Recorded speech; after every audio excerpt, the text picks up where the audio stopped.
were wrong about the Samsung Galaxy S11. Well, at least partly. Samsung recently announced their A51 and A71 phones, which take on a similar design which you've seen in the S11 renders. Now they have a L-shaped quad camera layout that matches what the alleged S11 camera layout was supposed to be. Now, it could be that Samsung would have adapted this into their cheaper phones to see how people would have easily reacted to this and then market it into their more flagship phones. But I think that although Samsung may still have a quad camera layout, that it may not be L-shaped like the A51 and A71 phones.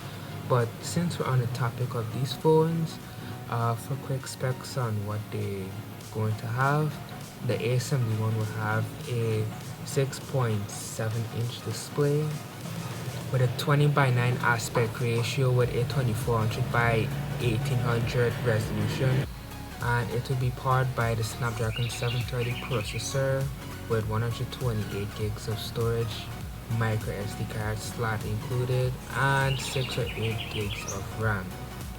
For the camera, the main camera will be 64 megapixels, the ultra wide lens will be 12 megapixels, and the in-depth and macro lens each will be 5 megapixels, while the selfie camera will have 32 megapixels. On the A51, it will have a smaller 6.5-inch display and powered by Samsung's Exynos 9611 chips.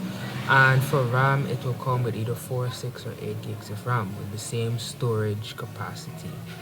And for the camera, this one will have a primary lens for 48 megapixels on the main, and the other lens share the same resolution as that of the A71.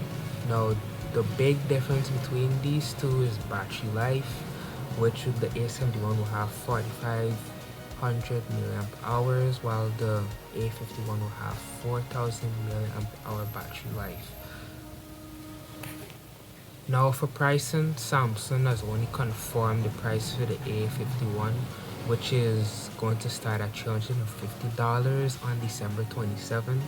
But it's going to start selling in Vietnam. But in the past, Samsung has always shipped the the A phones in general internationally, especially the previous A50 and A70, which sold pretty well in that line. So it's expected, at least by the media, to come in the UK and US sometime sooner. But tell me what you guys think about these phones in the comments, and do you think Samsung will eventually adapt this same camera concept into the S11 next year, or is it just going to be in the A phones alone? So that is it. Subscribe to my channel for more, and I will see you guys in the next video. Peace.